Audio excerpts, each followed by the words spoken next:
Hello ছাত্ররা, সবাই ভালো আছো, সুস্থ আছো? ক্লাস 8-এর যে বেঙ্গলি গ্রামার আমি যে শুরু করেছিলাম, সেই বাক্যের ভাব ও রূপান্তর তোমাদের এই ভাষা চর্চা বই যে টেক্সট বুক আছে তার তৃতীয় অধ্যায়ের 3 নম্বর পার্ট আমি শুরু করব। তোমরা শুরুতে এটা করেছিলাম, তোমরা দেখেছিলে বাক্যের গঠন করেছিলাম। আমার অস্তার্থক হয়ে গেছে, নামার্থক হয়ে গেছে। এখন শুরু করব প্রশ্নবোধক বাক্য। আর নাম্বার 4 যে পার্টটা হবে সেটা হবে নির্দেশক, আবেগসূচক আর অনুক্রসূচক। তাহলে তোমরা চলে যাও প্রশ্নবোধক বাক্যে, চলে যাও টেক্সট বুকের 3য় অধ্যায়টা বের করে প্রশ্নবোধক বাক্যে দেখো। প্রশ্নবোধক বাক্যে কি বলছে দেখো। এই বাক্যগুলি বক্তার প্রশ্নসূচক প্রকাশের নিদর্শন। এই ধরনের বাক্যে কোনো ভাব, বিষয় বা ঘটনা সম্পর্কে কোনো একটি জিজ্ঞাসার ভাব প্রধান হয়ে ওঠে।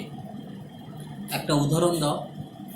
বলছে দরজা খুলছিল না কেন। দরজা খুলছিল না কেন, এই যে বাক্যটা, এই জিজ্ঞাসার চিহ্ন এর বলছে এর ভাব, বিষয় বা ঘটনার মধ্যে একটা জিজ্ঞাসার ভাব প্রধান হয়ে ওঠে। অর্থাৎ প্রশ্নবোধক বাক্যে অস্তার্থক থাকতে পারে, নামার্থক থাকতে পারে। এখানে দুটো উদাহরণ আছে, সেই দুটো উদাহরণ দেখো। তোমরা কেউ খুশহাল খা খটখটের গজল জানো, এটা জিজ্ঞাসার চিহ্ন।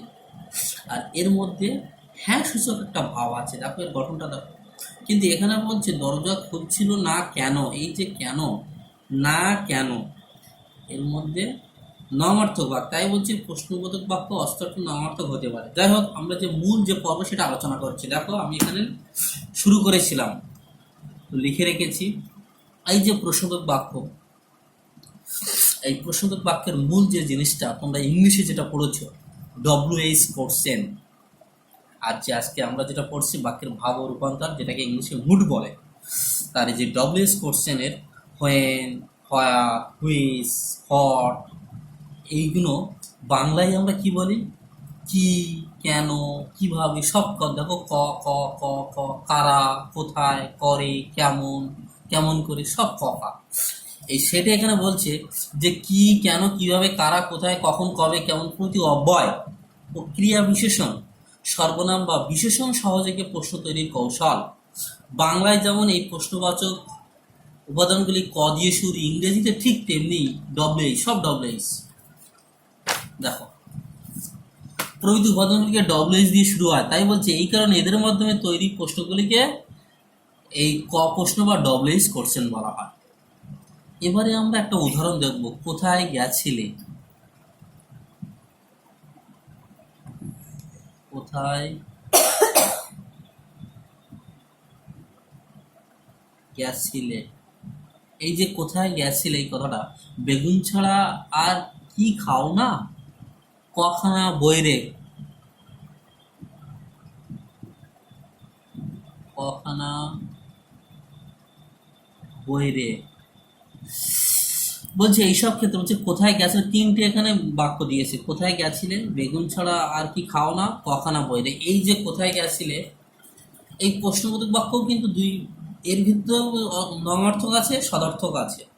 এই কোথায় গেছিলে এটা হচ্ছে অস্তার্থক বা সদার্থক। কখানা বইরে এটাও কিন্তু সদার্থক বা অস্তার্থক। কিন্তু মাঝখানে যেটা আমি একটু লিখে নিই, বেগুন ছাড়া আর কি খাও না, এই যে না কথাটা, এই যে না কথাটার মধ্যে নঙার্থক বোঝাচ্ছে। তাই বলছে এই প্রশ্নবোধক বাক্যে অস্তার্থকের হলে এর অর্থ অস্তার্থক হয়, আবার গঠন নঙার্থক হলেও এর অর্থ নঙার্থক হয়ে যায়। এই উপরের ধরে প্রথম ও তৃতীয় প্রশ্ন বাক্যটি অস্তার্থক, মানে এটা আর এটা, যেটা আমি খাতায় লিখলাম। এই প্রথম বাক্য আর তৃতীয় বাক্য, দ্বিতীয়টা বইয়ে, দ্বিতীয়টা লিখিনি, তোমরা বইটা দেখে নাও। দ্বিতীয় বাক্য কিন্তু নঅর্থক, এর না আছে।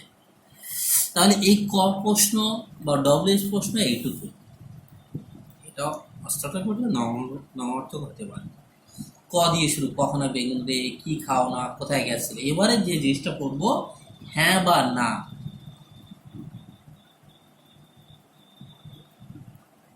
হ্যাঁ বা না প্রশ্ন।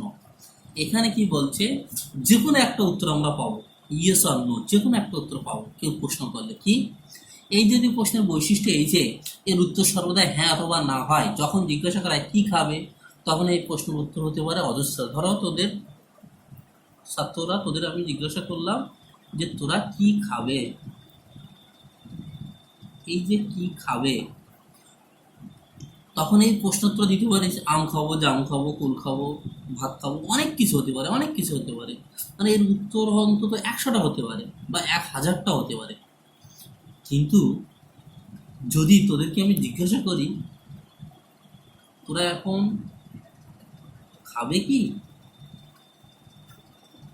এর অ্যান্সার কিন্তু একটা হবে, হয় হ্যাঁ হবে কিংবা না হবে, দুটোর থেকে যে কোনো একটা হবে, হয় ইয়েস বা নো, ইয়েস বা নো। তার কারণ খাবে কি, তোদেরকে জিজ্ঞাসা করছি খাবে কি, এই হ্যাঁ বা না প্রশ্নটা এইরকমই হবে, খাবে কি, তোরা কি বলবি হ্যাঁ, বা অনেকে বলবে না। কিন্তু যদি বলা হয় কি খাবে, হ্যাঁ আমি মিষ্টি খাবো, দই খাবো, ছানা খাবো, ক্যাডবেরি খাবো, হ্যান খাবো, ত্যান খাবো, অনেক কিছু বলতে পারে। তা দেখ, যদি প্রশ্ন করা হয় কি খাবে, তখন এই প্রশ্ন উত্তর অজস্র। কিন্তু যদি খাবে হ্যাঁ, লক্ষণীয় প্রথম উত্তরটিকে অবশ্য নিদর্শন, এক্ষেত্রে প্রশ্নবাচক সর্বনাম কি সবসময় ক্রিয়া আগে বসে থাকে। এইটা বলছে কিটা আগে বসছে ক্রিয়াপদের, তাই বলছে সর্বনাম এটা আগে বসে, ক্রিয়াপদের আগে এটা বসে, আর অপরটি ক্রিয়াপদের পরে বসে। এই খাবে এটা ক্রিয়াপদ পরে, যাই হোক এটা কোনো ব্যাপার না। আমাদের আসল উদ্দেশ্য যে হ্যাঁ না, এটা আমাদের কি খাবে এর অনেকগুলো উত্তর হতে পারে, খাবে কি এর একটা অ্যান্সার। এরপরে আমরা চলে আসব লগ্ন প্রশ্ন।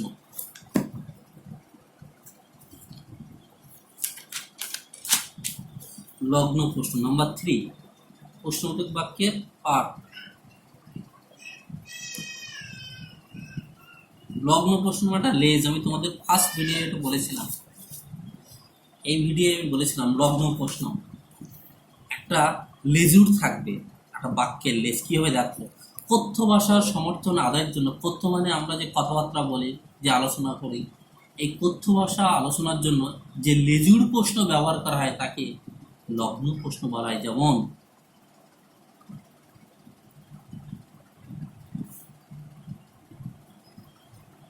তুমি যাবে,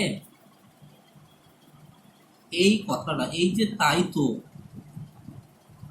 এইটাকে বলা হচ্ছে লেজু।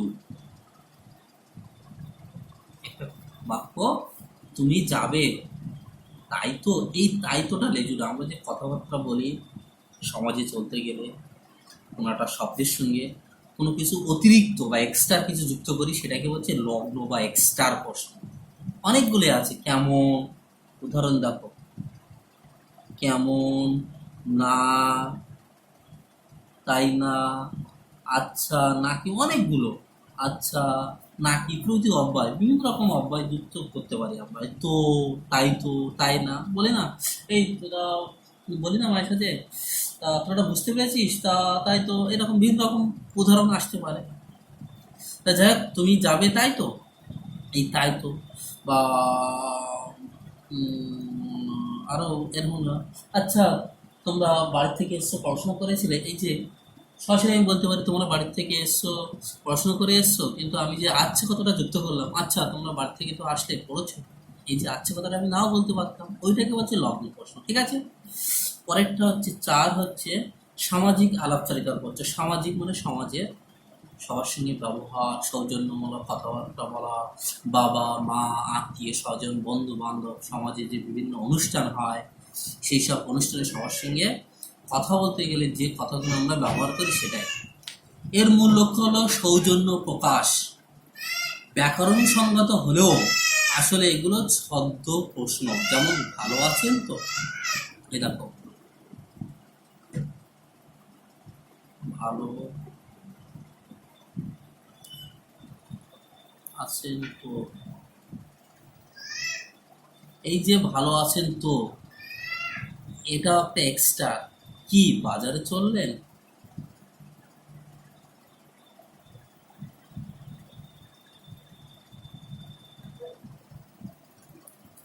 এইগুলো আমরা এই যে প্রশ্নবোধক যে বাক্য, এগুলো সব প্রশ্নবোধক বাক্য।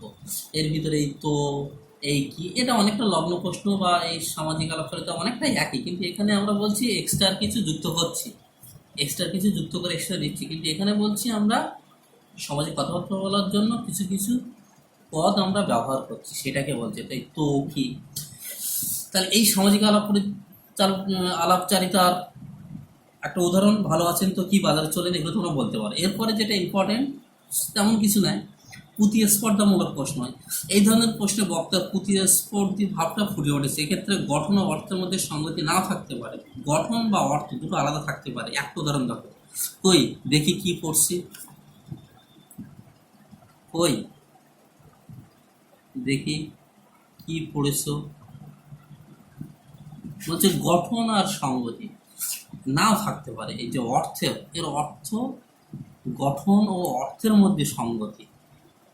কই দেখি কি পড়েছো, একটা কি, আমি কি ডরাই সখী ভিখারি রাঘবে, ভিখারি রাঘবে কি আমি কি ভয় পাই। তাই বলছে গঠন ও অর্থের মধ্যে সঙ্গতি না থাকলে প্রতিস্পর্ধা, কারোর সঙ্গে একটা স্পর্ধা, কই দেখি কি পড়েছে, একটা স্পর্ধা ভাব।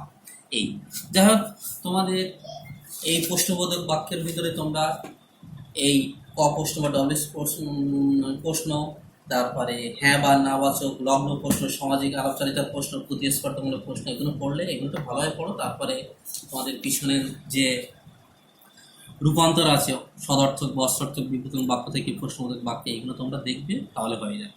তাই এই ভিডিওটা আমি এখানে রাখছি, ঠিক আছে। এরপরে আর একটা ভিডিও করব, এই তৃতীয় অধ্যায় লাস্ট ভিডিও, সেটা হবে তোমাদের আবেগসূচক অব্যয়, অনুজ্ঞাবাচক বাক্য বা নির্দেশক বাক্য।